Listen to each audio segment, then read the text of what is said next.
We got Patrick, we got Lior, we got the Lexus. So we're setting it up. We got. So let me show you what we got. So this came in clutch, Drift HQ/FDF.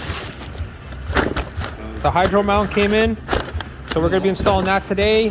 The spacers are in, 25 mils. So we're gonna be. The fitment specialist is here looking at some snap-on tools. We got the ARP studs for the rear, which we're going to bring to the track in case anything. We're going to be putting them in. So today we got to do the fitment. We're going to clear the arms. We're slowly starting to get ready for the track. Hydro goes in. Yes. And that's what we're doing. So today, hydro, fitment, hopefully, and oil change, and it's done. No, we need it somewhere else. So that's what we're going to be doing today. So they got extra pair of hands on deck. Lift her up and let the fun begin. So we're inside. This is the little short throw shifter. I don't know if I showed you guys this. So this is neutral. So first, oh, hold on. First, second. Neutral, first. Neutral, second. First, second. Oh, first, second. So anyways, these 4 bolts, this ideally just bolts right over it like this, gives you the space for the hydro, or I might just flip it up to give me more room up there. So that's the beauty of this. It can flip to right-hand drive if I wanted it here, but I don't want it here because it's gonna hit, and plus the steering is the bar is gonna hit. So there's the hydro. I'm gonna record another video once I have it in. We're gonna place it. I gotta tighten everything down on the handbrake, and we start marking the holes, drilling it, attaching it, and the line.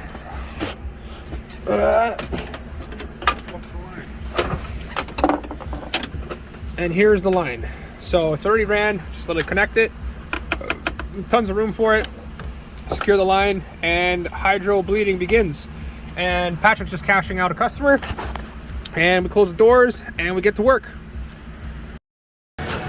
So I forgot to show how we test fitted it. I'll show you guys after. We made the markings for the bracket. We're going to use 4 mounting bolts for it. This is the way I'm going to mount it. Making the holes now. Once the holes are made, we're going to set it back in the car, nut and bolt it down, tighten up the reservoir, and start bleeding. So here I am mounting it up. I just have to get nuts. We got Patrick grinding away, making fitment.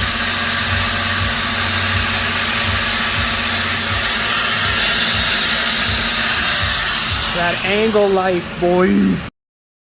Got it mounted basically the way I want it, just loosely. Serrated nuts on the bottom, so I don't have to really use Loctite. Plus it's aluminum, so they'll bite right into it. I'm going to tighten these all down, and then I'm going to start messing with this, start tightening everything down.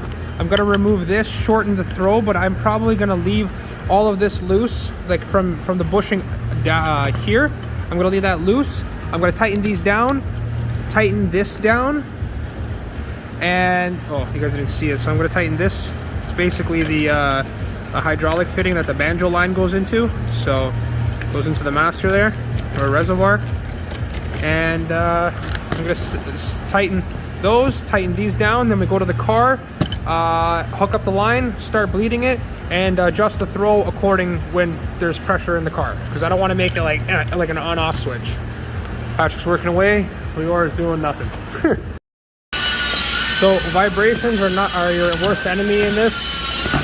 So these are locking washers, but I still put Loctite on the tips there so it doesn't vibrate off. These are all tight. Right here, this is the hydro line.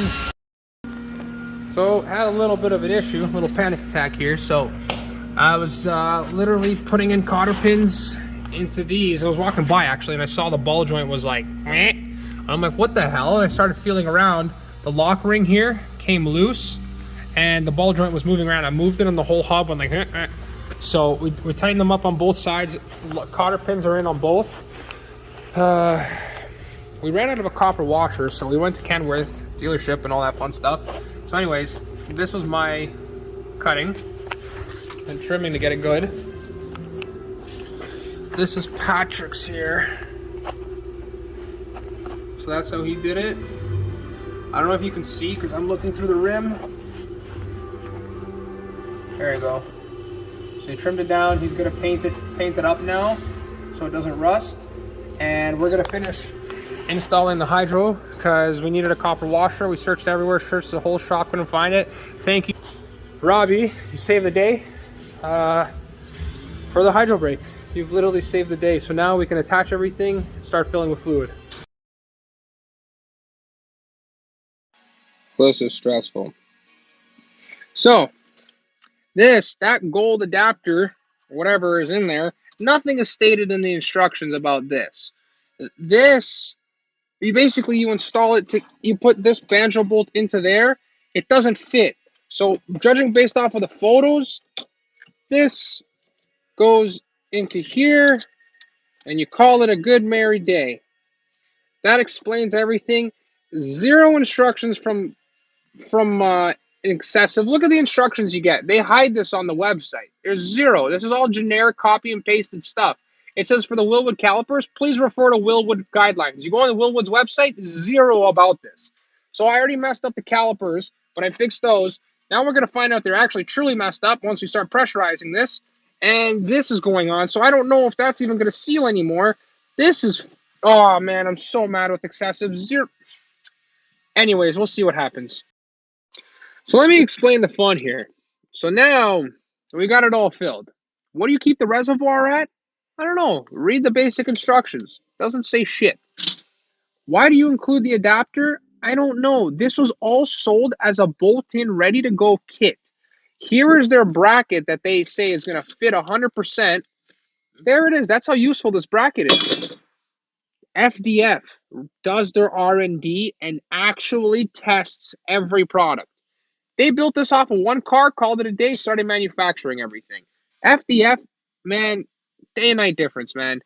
You get what you pay for. But honestly, this is not a cheap company whatsoever. Very well known. Sell everything. Zero instructions. They say refer to OEM. So you go on Willwood, doesn't even tell you what to do. Go on the caliper section, doesn't tell you what to do. This is terrible. Oh, it's going. So basically, there's no instructions on how to do this. Same with the Willwood calipers. So basically, on the calipers, you have to open up both of the top bleeders. And here I am in the fully extended position because I want to get pressure in here first before I adjust the throw. So this is all the way down. Here, let it go. Hey, go ahead. Pump it. Okay. So that's what it does when you pump it. Now, what I have Patrick doing is Patrick is closing up all the bleeders. We're going to add pressure to one side. He's going to bleed through, and we're just going to bleed through each caliper individually, both sides, and basically go from there.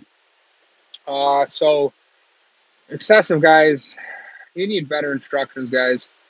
Like, you guys sell products that cost this much, at least have pictures. Pressure down. Holding. So let me show you guys what I'm doing. See, it goes down. Holding. Down. Holding. We're moving to the inside bleeder now. So basically when you're bleeding, you start with the furthest bleeder out and you work your way in. So Sawzall's here. We're cutting the shaft. We're going to be cutting off 5 threads because the throw is a little too long. We made the cut. It threads perfectly. And this is the best it gets. So if it's still not enough, I might cut the actual tie rod end with the heim joint in it. We'll see. I'll be back when it's all put together. This is why you don't work on stuff after a full 12-hour day. So we weren't supposed to cut it, we were supposed to extend it, and now the threads that we need basically are not there, so we're just compromising. So man, this whole day has been fun, but it's in basically. Just there you go. So we pop that in, put that on in, then we'll just tighten those after. Okay.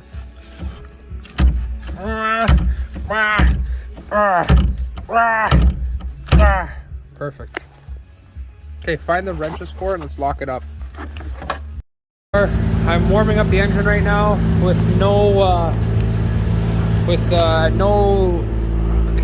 fans or anything. This is the system all wired in. So this is, I'm just going to tighten it up a bit. This is how it works. That's my throw. It's all wired in, good to go. Just change the oil and we're going to call it a day. Fitment is on. That's the poke. Where are we at temperature wise? Okay, 30 psi pressure, so oil is getting up to temp. We're going to change the oil using a genuine. No, can you grab the liquid moly on the top there? Using a genuine Toyota oil filter. And we're going to be running, and this is the oil I'm running, the Race Tech GT1 1060. I'm not doing Motel 2060 because they're sold out, so I'm running 1060 liquid moly. Here we go. Right, so this is full angle now. Oh my god. Oh my god.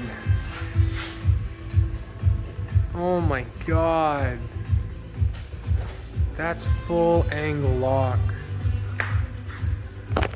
Oh my god.